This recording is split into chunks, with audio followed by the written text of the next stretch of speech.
There is an order in the Harrogate Guard that no one writes down. You will not find it in the standing books, nor in the roster of duties pinned each dawn to the corkboard in the mustering room, nor in the sealed folios of the captain's office, where every rule that governs a guardsman's life is set in a clerk's careful hand. It is not spoken at the swearing-in, when a new man kneels on the cold stone of the chapter hall and lays his palm on the old bronze crest and promises his years to the house of Harrogate. It is not taught in drill. It passes, when it passes at all, in a low voice, from an older guardsman to a younger one, on a night watch when the palace has gone quiet and the lamps burn small, and even then it is given as 3 words and nothing more. Condition blue, the old man tells you. When it comes down, you drop everything, you go, and you do not fail. That is all. He does not tell you what it means. He tells you that you will know it when you hear it, and that when you hear it you must not stop to ask, and that if you ever have to choose between your own skin and the man the order names, you choose the man every time, no matter what the day has been between them, no matter what the whole of the court believes. My name is Bram Aldous. I served 11 years in the royal guard of the House of Harrogate, and for 6 of them I did not know what condition blue was for. I knew it existed the way you know a draft exists in an old house. You felt it move sometimes, in the way the senior men went still when a certain private line rang in the guardroom, in the way a duty was suddenly cancelled, and a man dispatched somewhere with no explanation entered in the log. I learned what it was on a wet night in the 2nd week of autumn, and by the time that night was over, I understood something about the Crown Prince that not one soul in that palace would have believed of him, because he had spent years making sure they would not. Let me tell it the way it came. I had the west gate that evening, the small door under the archway that the household used and the public never saw. It was a nothing post, the kind they give a steady man when there is nothing to guard against a wet night, a quiet forecourt, the lamps hissing in the rain, the great state rooms above me dark, because the king had gone north to open the winter assize and the Crown Prince Rowan was holding the palace in his stead. I stood my 2 hours. I counted the rain off the gutters. I thought about my supper. At 9:45, the private line rang in the gatehouse behind me. I want you to understand what that sound was in that place. There were 3 telephones in the West Gatehouse. 2 of them rang all day, the household line, the security line, and a man answered them the way you answer a door. The 3rd sat apart on its own shelf, black, older than the others, with no dial and no label, and in the 4 months I had stood that gate it had never once made a sound. I had asked my first week what it was. The senior man that night, a gray veteran named Osric who had 30 years in and a face like a closed gate, had looked at it and then at me and said only, "You'll not touch that one. If it ever rings, you fetch the duty officer and you fetch him at a run. And you'll say 2 words to him, 'Blue's up,' that's all. Then you do what he tells you and you never speak of it after." So when that 3rd phone rang, one long shrill note in the empty gatehouse, then another, I felt it in the back of my neck before my mind had caught up. I did not touch it. I stepped out into the rain and I ran. The duty officer that night was a captain named Halloran, a lean, unsmiling man of 50 who had been in the guard so long the younger men said he had been issued with the walls. I found him in the mustering room going over the night roster with a mug going cold at his elbow. I said the 2 words Osric had drilled into me. "Blue's up." I have seen men react to alarms. I have seen the whole guardroom come off the benches at a fire bell, at a breach signal, at the shout that means a wall has been climbed. I never saw anything move a man the way those 2 words moved Captain Halloran. He did not startle. He went still, utterly still, the mug halfway lifted, his eyes fixed on nothing. And then he set the mug down very carefully, as though it might shatter from a rough hand, and he stood, and every trace of the tired night officer went out of his face, and something older and harder came into it. "Which phone?" he said. "The West." "The West, sir. The black one, I didn't touch it." Good man. He was already moving, and I found myself moving with him, half a step behind, out into the corridor and down toward the gatehouse at a pace that was not quite a run only because Halloran did not run and would not be seen to. Aldous, you've been told what this is. No, sir. Only what to do. Then you're about to learn, and you'll learn it the right way by doing it, not by hearing it in the canteen. He glanced at me sidelong, and there was something in the look I could not read, something almost like warning or grief. You're going to hear a thing tonight that you will want to talk about for the rest of your life. You will not. Do you understand me? Not to your wife, not to your best friend at the bottom of a glass, not to your own confessor. What comes down a conditioned blue line stays behind these walls forever. That's the price of it. You in? I'm in, sir, I said, because there is only one answer a guardsman gives. We reached the gatehouse. Halloran picked up the black phone the way a surgeon picks up a blade, quick, certain, no hesitation, and he said, "This is Halloran, go ahead." And then he listened, and I watched his face, and I watched his face change. I could hear nothing of the other side but a thin thread of a voice, tinny and small, coming down the line. But I could read Halloran. First there was the attention of a man taking down a location, a small nod, the eyes narrowing, one hand groping for the pencil chained to the shelf. Then something else came down the line and the pencil stopped, and Halloran's jaw set and he said, very low, "Understood." "Is he hurt?" A pause. "Is he alone?" A longer pause, and then, and this is the part I remember most, the hard captain's voice dropped to something almost gentle, the way you speak across a great distance to a man you cannot reach with your hands. All right, we have you. Stay where you are. Don't open that door for anyone but our people. You'll know them, they'll say the word. 10 minutes, we're coming." He set the phone down. For one moment he stood with his hand still on it, his head bowed, and then he turned to me and he was the captain again, all iron. "Aldous, get your coat and your sidearm and be in the courtyard in 90 seconds. You're driving, and you say nothing on the road." "Yes, sir, who was that? Who are we going for?" He looked at me a long moment in the hissing lamplight. Then he said a name I had heard, of course, every soul in the kingdom had heard it, but a name I had never in 4 months heard spoken inside those walls, not once, as though the whole palace had agreed to forget it belonged to anyone. "Prince Cael," he said, "the Crown Prince's brother." I knew the shape of the story the way the whole realm knew it, which is to say I knew the version the court let out, and none of the truth beneath it. Prince Cael was the younger son, younger than Rowan by 4 years, the second boy of King Alaric and the late Queen Isolde, and by every account the brighter flame of the two when they were young. Where Rowan had been the grave one, the dutiful one, the son shaped from the cradle to carry a crown and never once permitted to forget it, Cael had been the laughing one, quick and warm and reckless, the boy who climbed where he was told not to climb and forgave easily and was forgiven easily in turn. They had been, in the years their mother lived, inseparable. The old servant still told it, the two princes tearing through the long galleries, Rowan half a head taller, and always looking back to see his little brother kept up, the pair of them building a fort of chairs in the state library, and defending it against the Tudors, until the Queen herself came laughing to broker the peace. Then Queen Isolde died. Cael was 15, Rowan 19.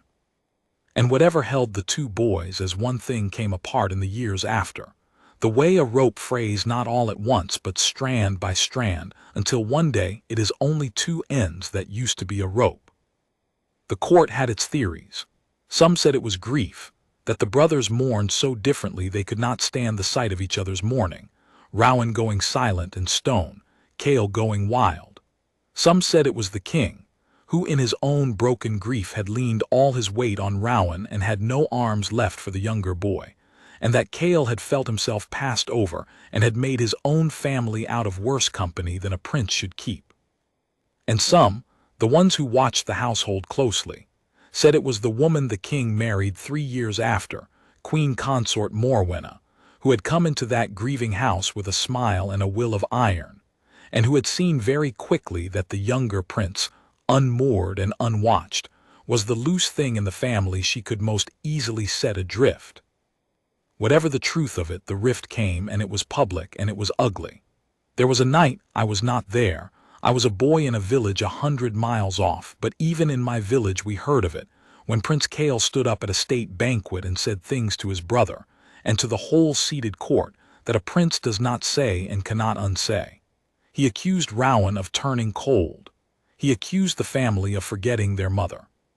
He said, they told it, that he would rather be no prince at all than be one in a house that had grown so hard. And Rowan, this was the part the court could never forgive, the part that fixed the story forever. Rowan had said nothing. Not one word. He had sat at the head of that table, the crown prince, the heir, and let his brother rage himself out, and then he had risen and left the hall without a syllable, and the doors had closed behind him. After that Cael was gone. Not banished, the king would not banish his own son, but gone, from the court, from the household, from the papers, as much as a prince can be. He kept his title and lost everything else. He lived, they said, abroad and then at the edges of things, in the company of men who used his name and did not love him, running through what money was his and courting the kind of trouble that finds a rich young man who has stopped caring. And through all of it the crown prince said nothing. Rowan did not defend his brother. Rowan did not visit him. When Cael's name came up, a debt, a scandal, some fresh embarrassment in a far city, Rowan's face did the thing I would come to know so well, the shutting of a gate, and he changed the subject, and the court learned to change it with him. The story everyone told then was simple, and it was cruel, and I believed it like everyone else. The crown prince had a brother he had cast off. Pride or coldness, or the long habit of duty had frozen whatever love was once between them. Rowan would carry his crown alone and let his brother drown at a distance, and that was the price the house of Harrogate paid for its dignity. That was the story. I drove out into the rain that night believing every word of it.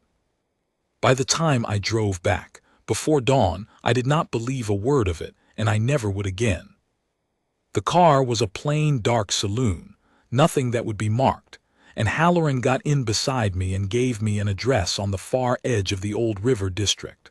A part of the city the household cars never went, narrow streets, shuttered warehouses, the river close and black under the rain.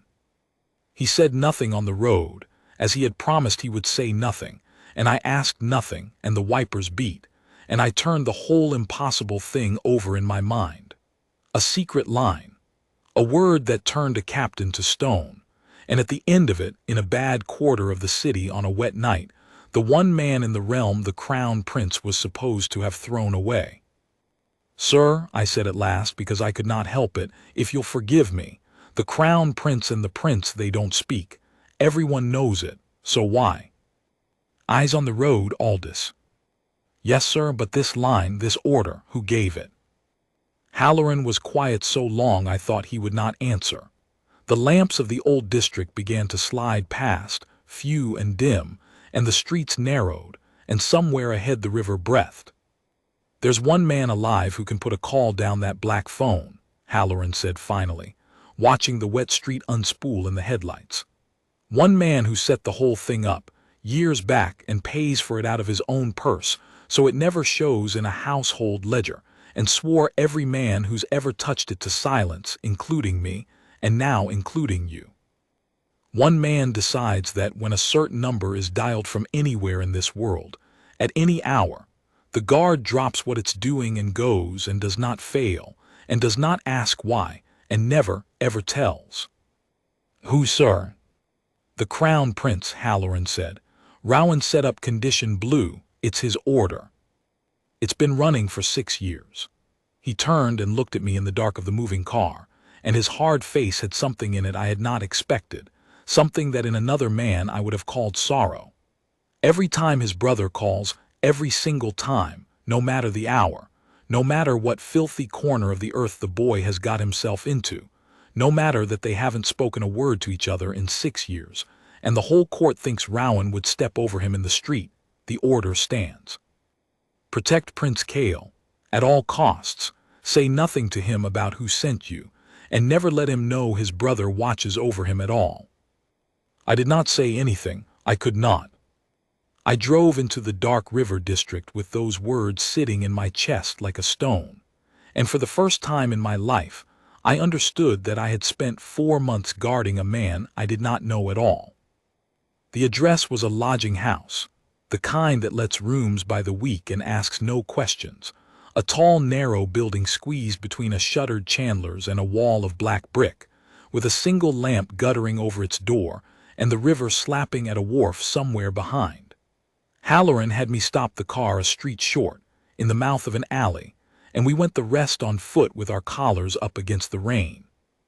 He had told me nothing of what waited, only what the call had said, that the prince was inside, that he was frightened, that he had said men were watching the house. "Watching how?" I murmured as we came up the wet street. He didn't know, he only knew they were. Halloran's eyes were moving the whole time, the parked cars, the dark windows, the mouth of the far alley, the way a man reads a street when he has read 1,000 of them. That's usually enough. A man in the prince's kind of trouble learns to feel a watcher before he sees one, and Cael's been in trouble a long time. If he says he's watched, we treat it as true until it's proven false. I saw them before Halloran said anything more, though I think he had already marked them. 2 men, in a car across from the lodging house, low in the seats, the windscreen fogged from the inside the way a windscreen only fogs when men have been sitting a long time. No pretense of an errand. No newspaper, no waiting for someone's shift of the eyes. Just 2 men still watching a door. There I breathed. I see them. Halloran did not slow, did not so much as turn his head toward the car, and that was a lesson in itself, a lesson in how a professional walks past the thing he has come for. He steered us up the near pavement, past the mouth of the lodging house, as though we meant to go on by, and only at the last stride did he cut left and up the 2 worn steps and through the door, quick and quiet, and me a half-pace behind, and the door swinging shut on the rain. The hallway inside was narrow and smelled of damp and old cooking. A stair went up into the dark. Halloran did not call out. He climbed, and I climbed after him, past a landing where a lamp had burned out up to the 2nd floor to a door at the end with a thread of light under it. He stood to one side of that door, not in front of it, never in front of a door. That was the first thing they taught you, and he knocked twice, then once, then twice again, some pattern, and he said, not loud, 3 words through the wood. "Blue is here." For a long moment nothing. Then the scrape of something heavy being dragged back from the inside of the door, a chest, a chair, whatever a frightened man had piled against it, and the door opened the width of a chain, and an eye looked out at us in the gap, and a voice said, hoarse and young and trying very hard to sound as though it were not afraid, they really sent someone." "They always send someone, Your Highness," Halloran said. "Let us in, you're all right now." The chain came off, the door opened, and I saw Prince Cael of Harrogate for the first time. I do not know what I expected. Something ruined, I suppose. The papers had spent years painting him as a wastrel, a spendthrift, a rich boy gone to rot, and I had let the picture form. What I saw instead was a young man, perhaps 26, tall and thin, with a fortnight's dark beard he had not meant to grow and shadows under his eyes and a good coat gone shabby at the cuffs, and under all of it, plain as a signature, the Harrogate face. Rowan's face. The same long bones, the same gray eyes, the same set of the mouth, only younger and frightened and worn where the Crown Prince's was grave and closed. If you had shown me the 2 of them side by side, I would have known them for brothers across a crowded room. And I thought, standing in that shabby doorway with the rain running off my coat, how does a man look every day at the mirror of his brother's face and pretend that face is nothing to him? "How many?" Halloran said, already at the window, standing back from it, looking down at the street through the gap in the curtain. "I don't know. I saw 2 in the car. There were others earlier, a man in the doorway across. He was gone when I looked again." Cael pushed a hand through his hair.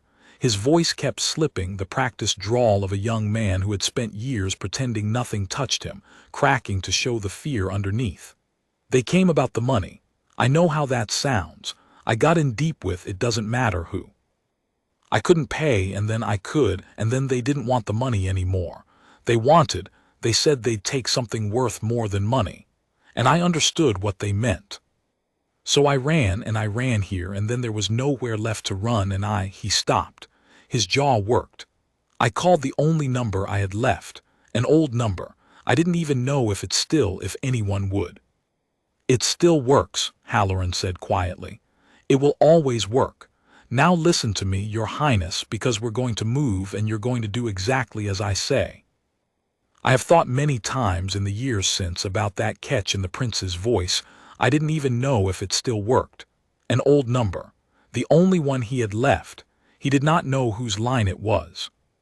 He did not know that night, and Halloran would make very sure he never learned, that the number he had kept all those years, kept when he had thrown away his home and his allowance and his name, was a private line into the heart of the palace his brother ran, set there by his brother's own hand, waiting 6 years for exactly this call. He thought he was calling a favor from some half-remembered friend. He was calling Rowan. He would never know it. There's a back way, Cael said. Down through there's a yard, it lets onto the wharf. No, said Halloran. The wharf's a dead end against the water, and they'll know it better than we do. We go out the front. The front, they're at the front. They're at the front watching a frightened man they expect to bolt out the back. Halloran's voice never rose. It was the calm of a man who had done this before, and I understood, listening, that he had that condition blue had come down other nights in other cities, that this quiet captain had walked into a dozen bad rooms and walked a dozen frightened people out of them, and that not one word of any of it had ever reached the court or the papers or me. Aldous, you'll go first. You'll go out that door like a man who owns the street, and you'll walk straight to the car, not fast, not slow. If the two in the car move, you don't engage. You put yourself between them and this doorway and you make noise. A lot of noise. The last thing men like this want on a job like this is noise. Understood? Understood, sir. Your Highness, you'll be between us. Coat collar up, head down, you walk when I walk, you stop when I stop. If it goes wrong, you do only one thing, you get low and you get behind me and you stay behind me and you let me do my work. Can you do that? And here the young prince did something that told me more about him than all the years of stories had. He drew himself up. The fear did not leave his face, but he put it under him, the way a man puts a frightened horse under him, and he said, I can do that. And whoever sent you, when this is over, tell them, he stopped, because of course he did not know whom to thank, and the not knowing crossed his face like a cloud. Tell them I said thank you, whoever it is that's still. He couldn't finish it, he looked away. I'll tell them, Halloran said, and something in the way he said it, flat, careful, giving nothing, told me that he would tell no one, that the man who had sent us would never hear those words from Halloran's mouth, that this too was part of the order. Rowan did not want thanks. Rowan wanted his brother alive and did not want his brother to know who kept him so. I did not understand it that night. It seemed to me a strange, cold, backwards way to love a man, to save his life and hide your hand from him. It would be a long time before I understood it at all. We went out the front. I have walked a great many yards in my life that felt longer than they were, but that stretch of wet pavement from the lodging house door to the alley where the car sat is the longest ground I ever crossed. I went first, as ordered, out into the rain with my collar up and my hands loose and easy, walking like a man who has every right to the street and nowhere in particular to be. I did not look at the parked car. I felt it the whole time, the two men in it, the fog on the glass, the small movements a watching man cannot help but make. I heard the door behind me open and close, heard Halloran's low murmur, heard the third set of footsteps that was the prince, and I kept my eyes forward and I walked. We were perhaps 20 paces from the alley mouth when the car door opened. It did not slam. That was the frightening thing. A man got out slow and unhurried, a big man in a dark jacket, and he did not run at us or shout. He simply stepped out onto the pavement between us and the alley and stood there, easy, blocking the way a man stands who is certain he has all the time in the world and all the strength he needs. Behind him, the second man was climbing out of the driver's side. I did exactly what Halloran had told me. I put myself between them and the prince, and I made noise. "Evening," I called out loud, far too loud for the empty street, my voice bouncing off the black brick. "You lost, friend. You want the main road, it's back that way, lot of people about, lot of lights, you can't miss it." I kept walking straight at him as I said it, easy and grinning and loud. A man who has had a drink and wants to help, and I saw the flicker in his face, the calculation. This is not how it goes.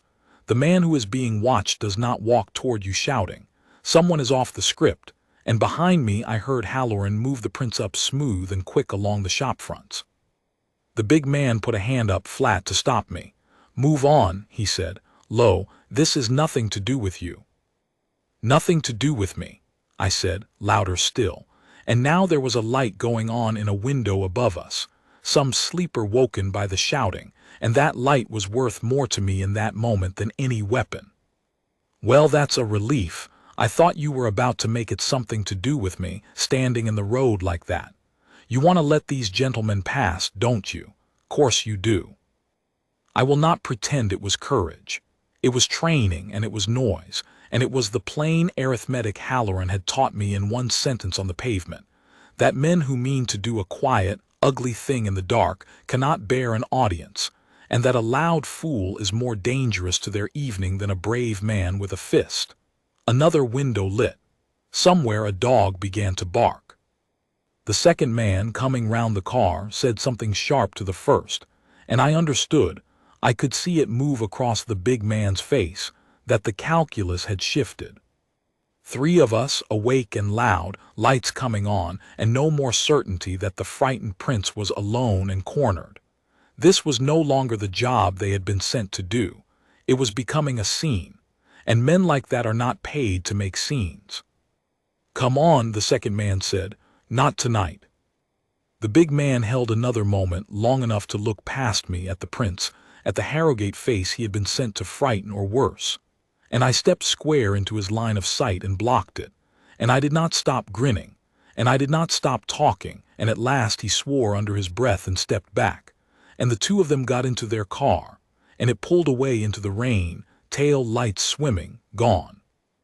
I stood in the middle of the street with the rain running down my collar and my heart going like a drum. Behind me, Halloran had the prince already at the alley, already at the car, moving him in low and fast, and only when the doors were shut and I was behind the wheel again with the engine turning over did I let myself feel how close it had been, how a single wrong word, a single man less easily shamed, would have made that a different night. "Drive," said Halloran, "not fast, we're a man taking two friends home." I drove. In the mirror I could see the prince in the back seat, pressed into the corner, his eyes on the rear window, watching for the car that did not come. His hands, I saw, would not stop shaking, and he had folded them together hard to still them, the way a proud man does. And Halloran beside me had gone back to being stone, but I noticed that his right hand had never gone far from the door of his coat, all the way through it, and that even now, with the street empty behind us, he did not fully relax, because a man who has run condition blue a dozen times knows that the danger which walks away is not always the danger that is done. We did not take the prince to the palace. I had assumed we would. Where else does a rescued prince go but home? But Halloran gave me an address in a quiet quarter across the city, a plain townhouse in a plain terrace, and he explained. When the prince had at last fallen into an exhausted half-sleep in the back with his head against the cold glass, in a murmur meant only for me. "He won't go to the palace," Halloran said. "He never will. 6 years he hasn't set foot in it, and the order doesn't require him to. The order says protect him, not deliver him. So we've a place, a safe, quiet place, staffed by our own people who pass as an ordinary household. He can rest there, get clean, be looked after, be watched over, until the trouble that follows him has moved on. And then he goes back to his life, and he never knows the house he slept in belongs to the crown, and he never knows the men who guarded his door wore the same crest as the brother he won't speak to. Halloran was quiet a moment, watching the wet streets. There have been nights I've sat outside his door till dawn, Aldous, listening to him toss and turn and cry out in his sleep, grief, mostly, or fear, and known that one word from me would tell him he wasn't alone, that his brother's whole guard stood between him and the dark. And I've never said the word, because that's the order, and because he stopped. Because why, sir? Halloran did not answer for a long time. When he did, it was not really an answer. Because I think the Crown Prince believes his brother would rather be watched over by a stranger than saved by him, he said. And I think he may be right. And I think it is the saddest thing I have ever been ordered to do, and I have done it 11 times, and I will do it as many more as the black phone rings. We came to the quiet terrace as the rain was easing. There were lights on in the safe house. Our people, awake and ready, alerted the moment the black phone had rung. A woman opened the door, a warm, unhurried woman who looked for all the world like somebody's aunt and was, I would learn, a 30-year veteran of the household who had nursed more than one member of that family through more than one bad night.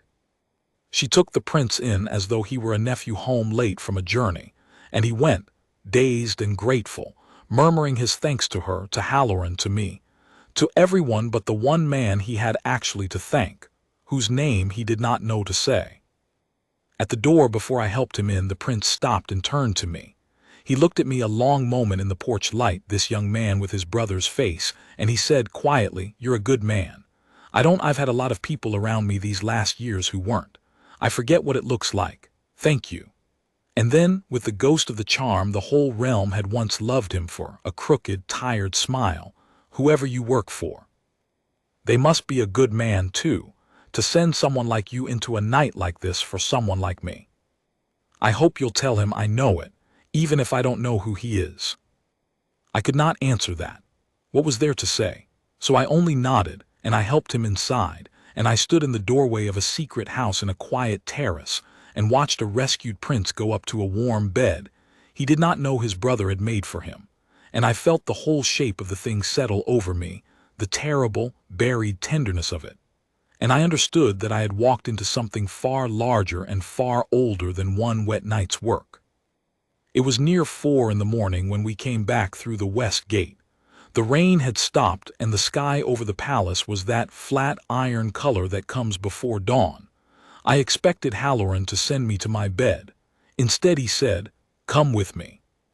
There's a last part of it you should see, since you've come this far, and then you'll understand the whole of what you've joined."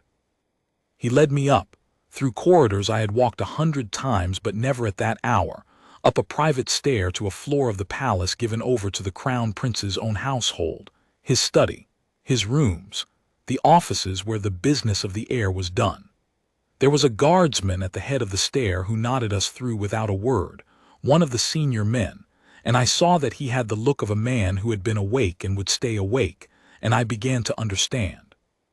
At the end of the corridor, a door stood ajar, and lamplight fell out of it across the floor, and I knew before Halloran stopped me that the Crown Prince had not slept. Halloran did not go in. He stood back in the shadow of the corridor, and he made a small gesture that meant I was to stand with him and be silent, and so I stood, and through the gap in the door I saw a thing I have never told another living soul until now.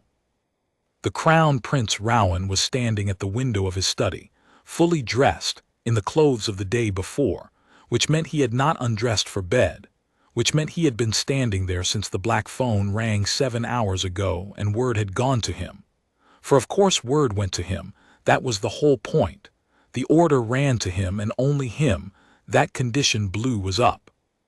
He stood at the window with his back to the door and his hands clasped behind him, very straight, very still, the Crown Prince to the bone.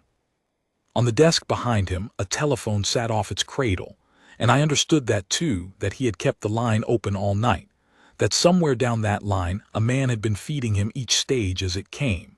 The prince is found. The prince is moving. The prince is out. The prince is safe. That Rowan had stood at that dark window and waited, hour upon hour, for the word that his brother was alive, and had let no one in the palace but the handful of us who ran the order know that he waited at all. He turned then at some small sound and saw Halloran in the corridor, and for one moment, before he shut the gate, before the grave, closed, unreadable crown prince came back down over his face like a visor, for one single unguarded moment I saw what was underneath. I saw a man whose face was gray with a night of fear. I saw his eyes go straight to Halloran's with a question in them so naked, so desperate, so entirely stripped of every royal thing, that it was not the face of a crown prince at all. It was the face of an older brother. It asked one thing: is he alive? Halloran gave the smallest nod, safe, resting, well. And the crown prince of Harrogate closed his eyes, and his shoulders came down an inch, just an inch, and he put one hand flat on the desk as though the floor had shifted under him, and he stood like that a moment, holding himself up. Then he opened his eyes, and the visor was down, and he was Rowan again, the cold air the whole court knew. The men who followed him, Rowan said. His voice was perfectly level. Do we know them? Not yet, your highness. Aldous marked the car, we'll trace it. Debt collectors at the surface. But the way they moved, this wasn't street men come to break a debtor's fingers. This was a job. Someone paid to have the prince frightened or watched or taken. I don't think the debt is the real thing here. I think the debt is the door somebody used. Something crossed Rowan's face, not surprise. Something colder and older than surprise. You think someone is using my brother's ruin against me? I think it's possible, your highness.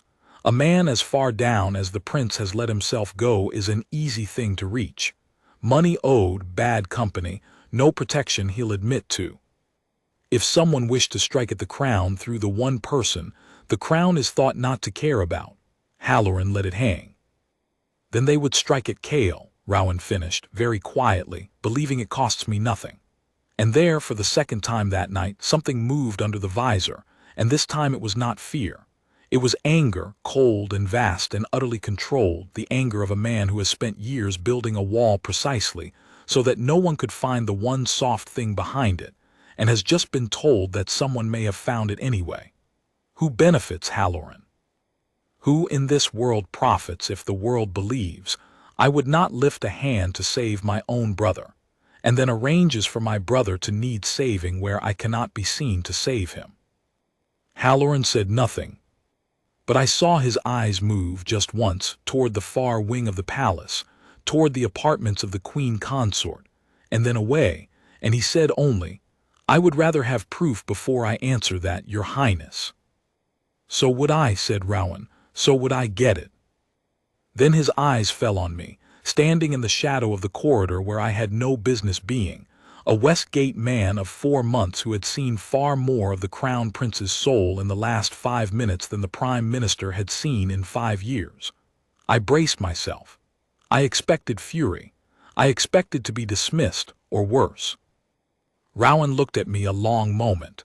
Then he said quietly, You're the one who went in, the one who made noise in the street. Yes, your highness. Halloran told me, down the line an hour ago. He said a young man walked straight at 2 men in the dark and shouted them off with nothing but his voice and his nerve, and got the smallest pause, the smallest catch gone almost before I heard it, got the prince clear without a hand laid on anyone. He came a step nearer, and I saw how tired he was, and how young under it. He was not yet 30, this man the whole realm thought so cold. What's your name? Aldous, your highness, Bram Aldous. You know now what you're part of, Aldous. You know the order. You know whose it is. And you know that not one word of it can ever leave these walls, not because I fear for myself, but because the whole of it depends on his never knowing. Do you understand that? If he learns it is me, the whole thing breaks. He would rather die in a river ditch than be beholden to me. That's what 6 years and 1 banquet did between us. So he must never learn it is me. He must go on believing some nameless friend keeps him, and be free to hate me as he pleases and live. Rowan's voice did not shake. It was the not shaking that undid me. Can you carry that? Can you be a man who saves another man's life and lets him spit at your name in the same breath, and never once say the thing that would make him grateful, because his gratitude is not the point. His living is the point. I can carry it, Your Highness, I said, and I meant it, though I did not yet fully know what I was promising. Good, he straightened, and he was the Crown Prince entire again. Then go and sleep, Aldous, you've earned it. In Halloran the safe house is doubled tonight, and every night until we know who paid those men.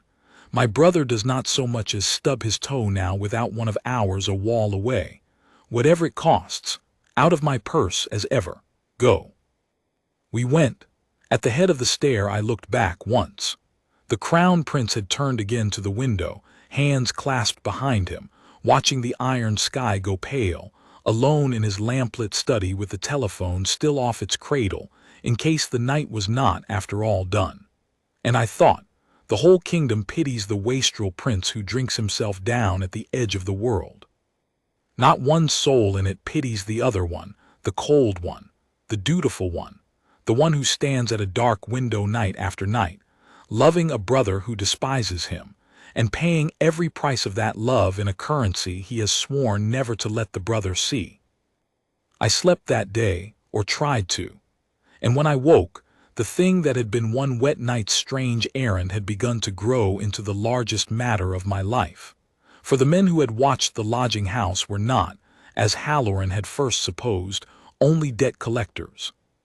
They were something worse, and someone had indeed paid them, and the trail of that payment ran, as Halloran had feared and would not say aloud, straight back toward the one person in the house of Harrowgate who had every reason to want the younger prince destroyed, and the elder prince made to look as though he did not care.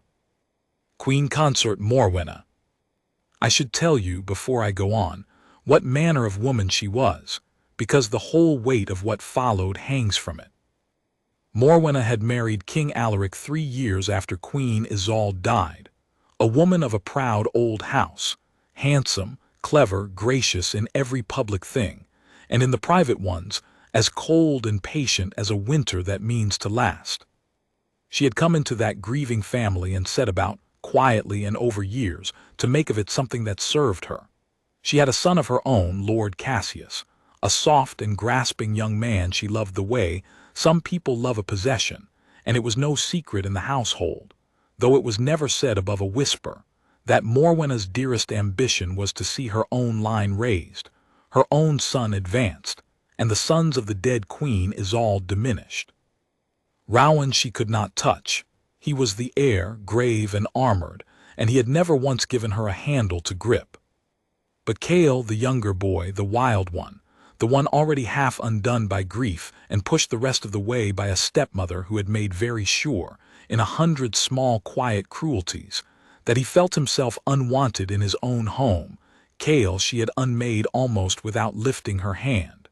She had only had to withhold, to let him drift, to make certain in the years after Isolde's death that no arm reached for the boy when he reached out, so that he stopped reaching and went to find his family in worse places. And when he had ruined himself thoroughly enough, when the papers were full of the wastrel prince and the court had written him off, I believe Morwenna thought her work with him was done. He was gone, discredited, no longer a rival to anything her son might want. She had only to wait. But Rowan's secret order changed the sum. As long as Cael lived, he was a prince of the blood, and a prince of the blood, even a ruined one, even a hated one, is a piece on the board. And someone, that autumn, had begun to move against that piece in a way that was too clever, too well-funded, too precisely aimed at the seam between the brothers, to be the work of common creditors. Someone wanted Cael not merely ruined but gone, quietly, at the hands of men who would look like the ordinary consequence of a ruined man's ordinary debts, and wanted it done in such a way that the Crown Prince, if he grieved at all, could not be seen to have lifted a finger, because the whole realm knew the Crown Prince did not care. It was, Halloran said to me grimly some days later, a plan built entirely on a lie. The lie that Rowan did not love his brother. Whoever had built it believed that lie as the whole court believed it, and that belief was about to be the thing that undid them. For they had aimed a blade at the one place they were certain no one was guarding, and they did not know that a man stood there in the dark, and had stood there 6 years, and would spend the last of himself before he let the blade land. The tracing of the car took 4 days. I was made part of it. Halloran kept me close after that night, the way a captain keeps the man who has proven steady, and I learned the second half of what Condition Blue was, the half that was not rushing into bad rooms but the slow, patient, careful work of finding out who had sent us into them. The car led to a garage. The garage to a man who hired such cars to men who did not give names. The man to a ledger. The ledger to a payment, and the payment laundered through 3 hands, dressed up as something else, but traceable to a guardsman's patient eye, to an account that had no business existing, held by a steward of the Queen Consort's own household. Not Morwenna's name, she was far too careful for that, but her steward's. A man named Lyle, who managed her private monies, and who had, it seemed, paid a very great deal of it to men who watched a lodging house in the river district on a wet night in autumn. "It won't hang her," Halloran said when we brought it to him, spreading the papers on the table in the small locked room where we did the work no ledger recorded. "A steward can be sacrificed. She'll say Lyle acted alone, that he was corrupt, that she knew nothing, and there's no line yet that runs from Lyle's hand to hers. She's built it clean." He tapped the papers. "But it tells us the shape of the thing. And it tells the Crown Prince what he needs to know, that his brother is a target, a real one, an ongoing one, and that the danger doesn't end when we walk one prince out of one bad room. It ends when the hand behind it is stopped, and that," he looked at me, "is a far harder night's work than the one you had in the river district." I took the papers up to the Crown Prince myself. Halloran sent me, a mark of a trust I had not earned in 4 months and had somehow earned in 4 days, and I stood again in that lamplit study while Rowan read them, slowly, twice, his face giving nothing. When he had finished, he set them down and stood a while at the window, his back to me, and I waited. "You understand what I am not able to do," he said at last, not turning. "I am not able to walk into the king's chambers with these papers and lay them before my father and say, 'Look, your wife is trying to have your son killed.' Because the papers do not prove it, they prove a steward, and a steward is a shield she'll drop the instant it's threatened. And because my father—" a pause, and in it I heard the whole grief of that broken family.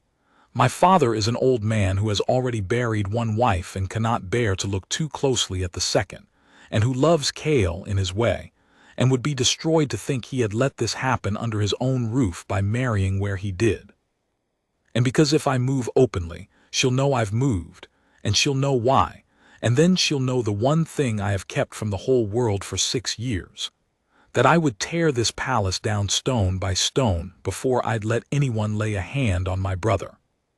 And the moment she knows that Aldous, the moment she knows the wastrel prince is not abandoned but guarded, is the moment my brother becomes 10 times the target he is now. Because then he isn't a discredited nuisance she can have quietly removed. Then he's the lever that moves me. Do you see?" "I see, your highness," I said, and I did, and it was a terrible thing to see. The very secrecy that protected Cael, the fiction of the cold, careless brother, was the thing that kept the blade from finding him. If Rowan revealed his love, he revealed the weakness, and the weakness would be used, and Cael would pay. He was locked into the lie by the same love that made the lie unbearable. He had to go on being hated, publicly, absolutely, in order to keep his brother alive. It was the cruelest arithmetic I have ever seen a good man forced to do. "So we do it quietly," Rowan said. "We double the watch as I've ordered. We find the line from Lyle to her, the one she thinks she's hidden, and we get it clean enough that when I do finally move, it lands and cannot be shrugged off. And in the meantime," he turned and looked at me, "in the meantime my brother lives his ruined little life at the edge of the world, hating me and every step he takes. One of ours is a wall away, and he never knows it, and she never knows it, and it holds. It has to hold. Go back to Halloran, tell him, get me the line to her, whatever it costs, whatever it costs.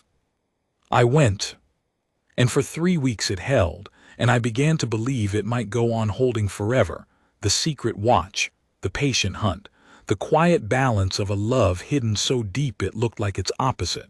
That was the false dawn. That was the part where I let myself believe the worst was behind us. It was not, because Morwenna, having failed once in the river district, did not give up. She changed her aim, and this time she did not send men to a lodging house in a bad part of the city where a loud fool could shout them off.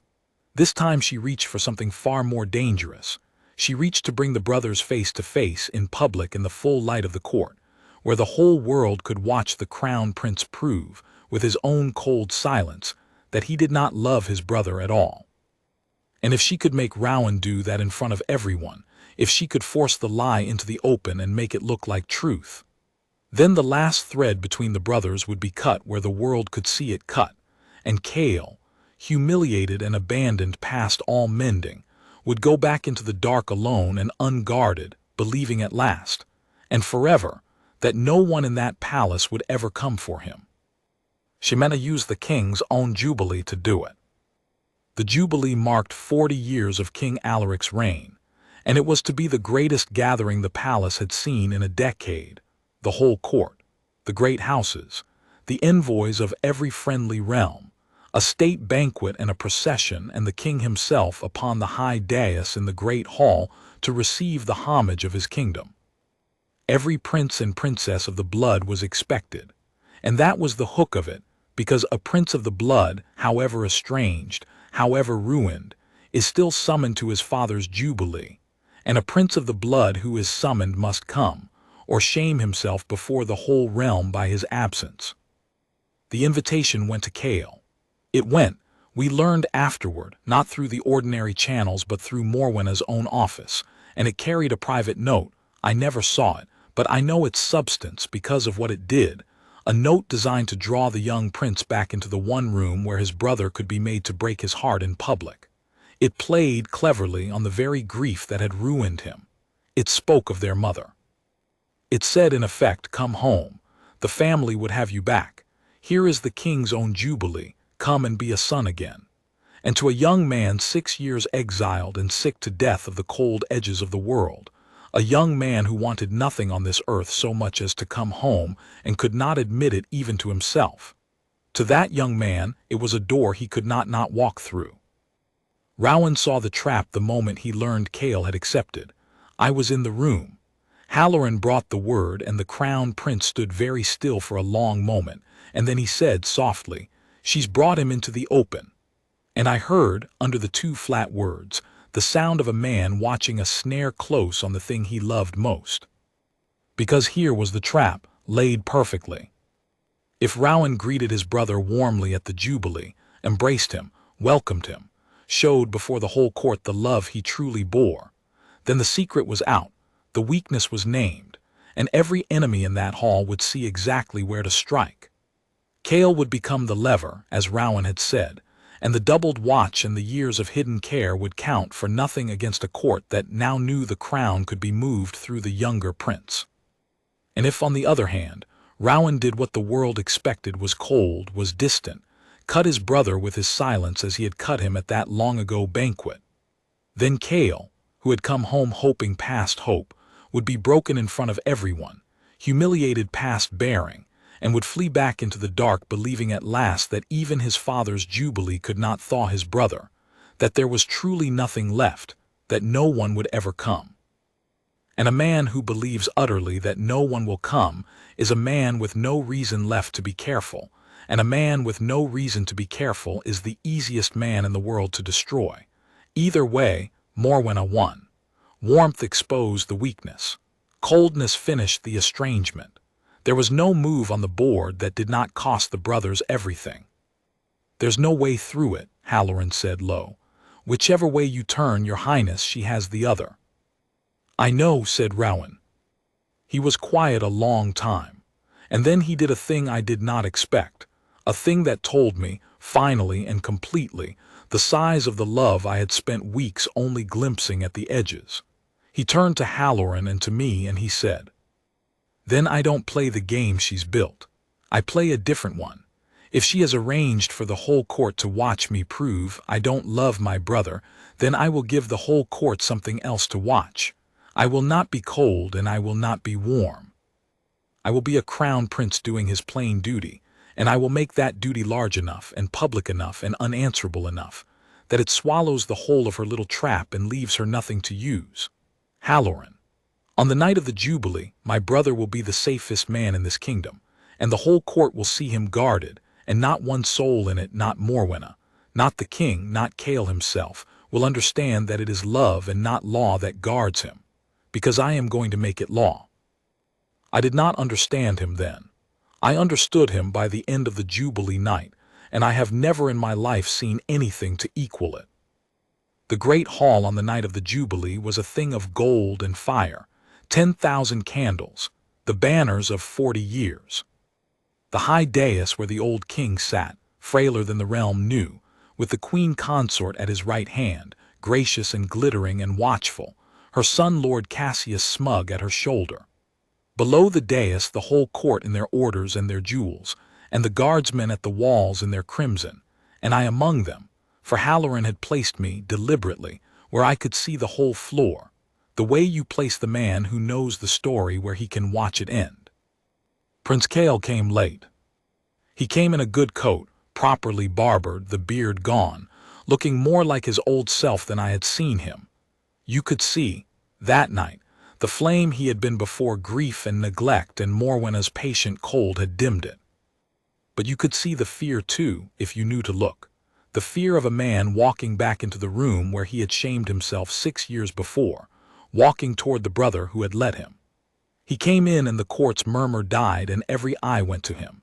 And up on the dais I saw Morwenna's face arrange itself into gracious welcome, and I saw, behind the welcome, the small, still readiness of a woman watching a trap she has set, waiting for the spring. Cael stopped at the foot of the dais. He bowed to his father. The old king's face crumpled, genuine, that the old man's love was genuine, and he half rose and put out a hand, and something passed between father and son that was real and mended nothing and was still worth everything. And then Cael turned, because he had to, because the whole court was watching, to face his brother. Rowan stood at the king's left in the black and silver of the air, and for one moment the two brothers looked at each other across 6 years and the whole watching court, and the hall went utterly silent, and I saw Morwenna lean the smallest fraction forward, because this was her moment. This was the spring of the trap. Now the crown prince would be cold, or the crown prince would be warm, and either way she had him. And Rowan did neither. He stepped forward, not toward his brother with open arms, and not turning away in ice, but forward and down off the dais, onto the floor of the great hall where a crown prince does not go during the homage, and the whole court drew breath at the breach of it. And he did not embrace his brother. He stopped a pace short, and he drew himself up to his full grave height, and in a voice pitched to carry to the last man at the back of that vast hall, a voice like a bell, he spoke. "Before my father the king," Rowan said, "and before this whole court, and before every envoy of every realm here gathered, I have one thing to say, and I say it as the heir in the plain discharge of my duty, so that there can never after be any doubt of it in any mouth in this kingdom." The silence was absolute. On the dais, Morwenna had gone very still. "This is my brother," Rowan said, "Prince Cael of the house of Harrowgate, second son of my father the king and of my mother, the late Queen Isolde, whom we both loved and both mourn." His voice did not shake, but I who had watched him at the dark window knew what it cost to hold it so. There has been distance between us. The realm knows it. I'll not pretend otherwise before people too wise to be lied to. Grief made strangers of us, and pride kept us strangers, and that is my sorrow as much as his, and more. For I am the elder, and the fault of a silence belongs first to the one who could have broken it and did not. I saw Cael's face change. I saw the young man begin slowly to understand that something was happening that he had not braced for. "But hear me now," Rowan went on, and now his voice hardened into something that rang off the golden walls, something that was pure crown, pure iron, pure law.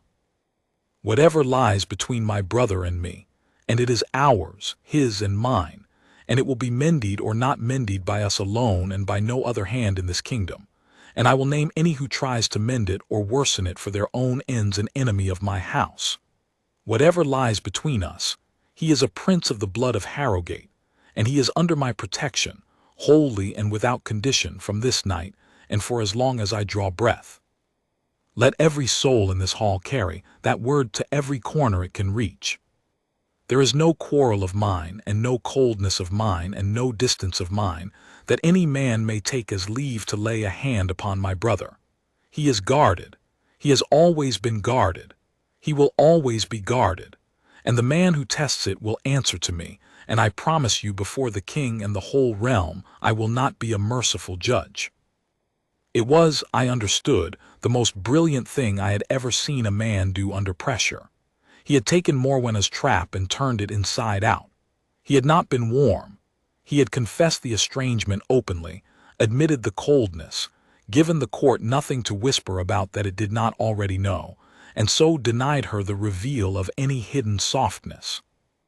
And he had not been cold.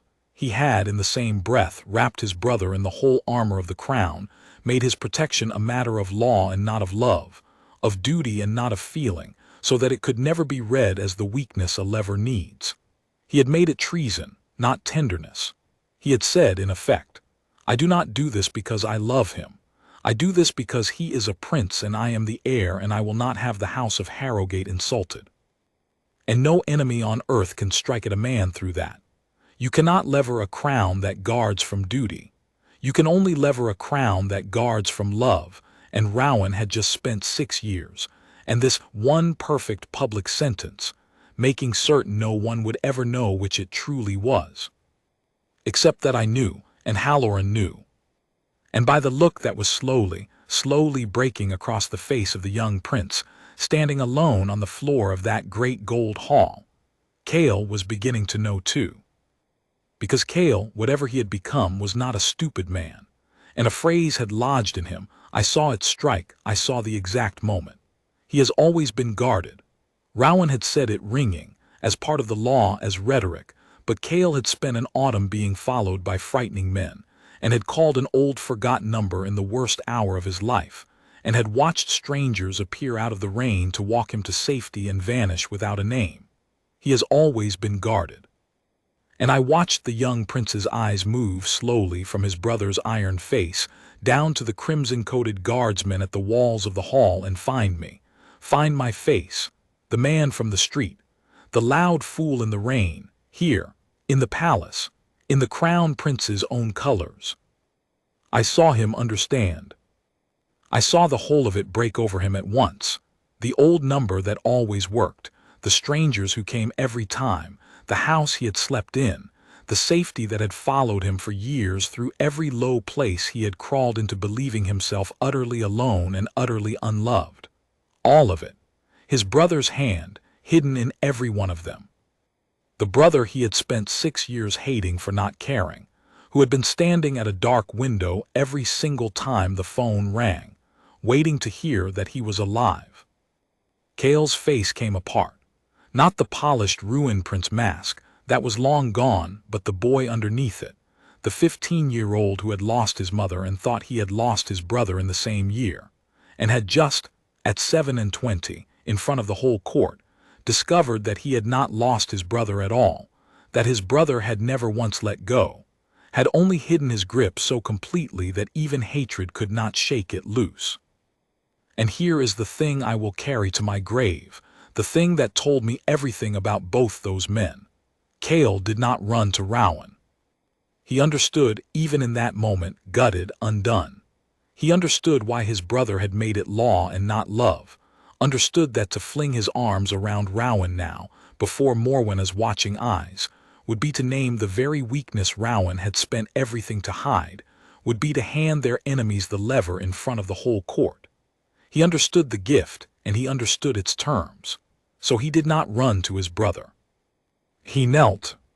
He went down on one knee before the Crown Prince on the floor of the great hall, in the formal homage of a prince of the blood to his heir, a thing of pure law, of pure duty. Nothing a single soul in that hall could read as anything but a ruined younger son returning at last to his proper obedience. That was all the court saw. Homage. Protocol. The prodigal made small. But I was close, and Halloran was close, and we saw what the court did not. We saw that when the Crown Prince stepped forward to raise his brother up, as the elder must, taking his hand, the two of them, for 1/2 second, hidden in the joining of their hands where no watcher on the dais could see, gripped each other so hard the knuckles went white. And I saw Cael's lips move, saying something no one else could hear, and I have always believed, I would stake my life on it, that what he said was thank you, and that Rowan, whose face never changed, whose visor never so much as trembled for the whole watching court, answered under his breath with the only words that mattered, the words 6 years had been waiting for: come home. Up on the dais, Queen Consort Morwenna sat with a gracious smile fixed on a face that had gone the color of ash. Her trap had not merely failed, it had been turned into a triumph. The Crown Prince and the exiled brother reconciled in a masterstroke of duty, the whole realm witness, and every enemy in the hall warned off the younger prince forever by the plain public promise of the heir. She had wanted to prove Rowan did not love his brother. She had instead given him the stage on which to armor that brother for life, and she had nothing left to use, because the one thing she had needed, a visible weakness, Rowan had just before 10,000 candles made permanently invisible.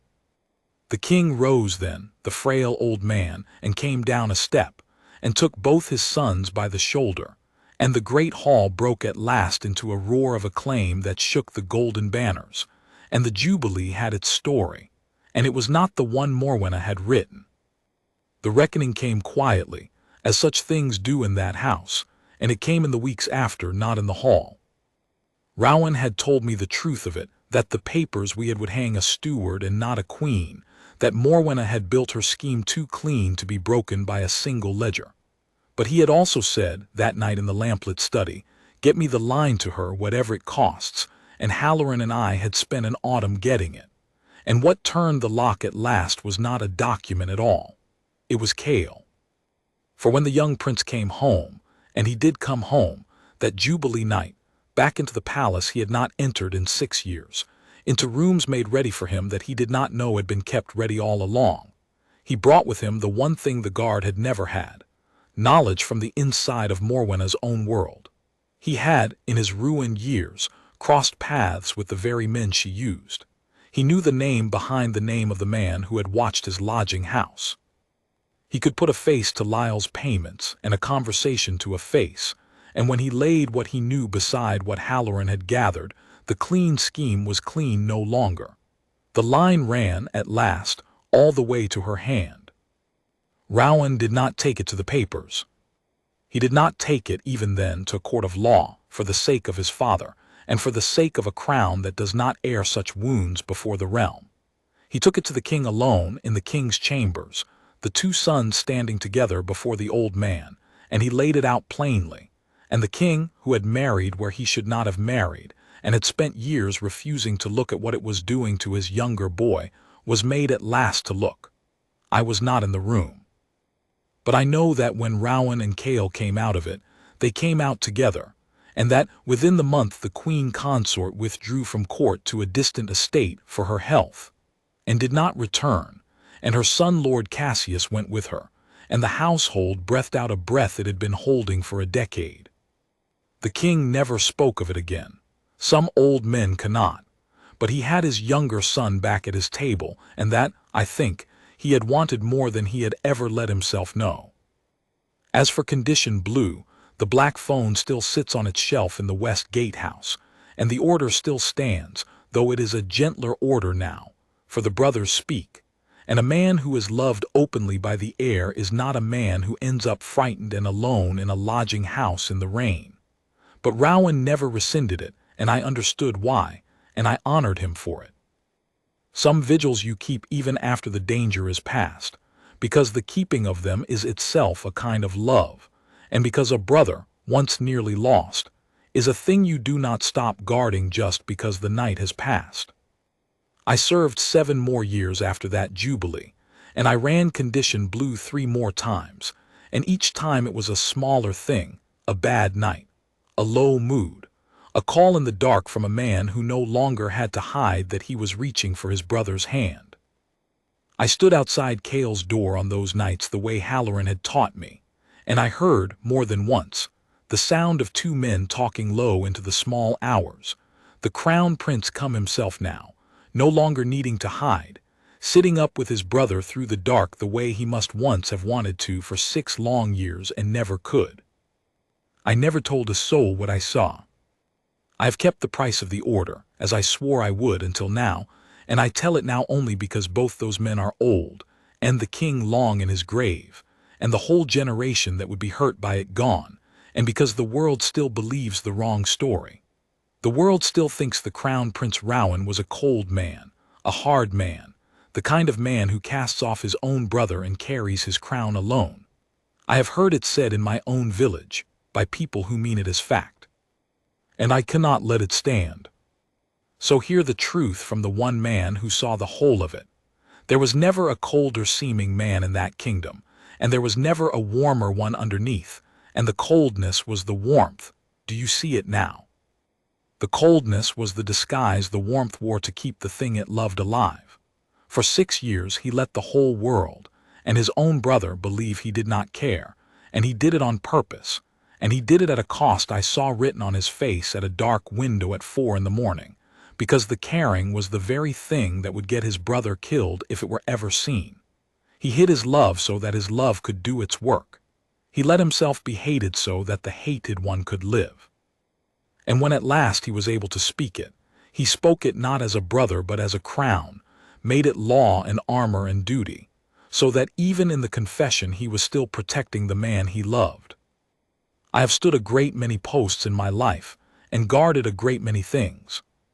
But the finest thing I ever guarded was a secret 3 words on a black telephone and the whole hidden heart of a man behind them. Condition Blue, protect the brother, at all costs, say nothing, let him never know. He knows now, and that in the end was the only order that ever really mattered, that the day would come when the younger brother learned he had never once been alone in the dark, and the elder brother at last no longer had to hide the hand that had held him all along. That day came. I was there to see it, and I have never before or since been prouder of the crimson I wore.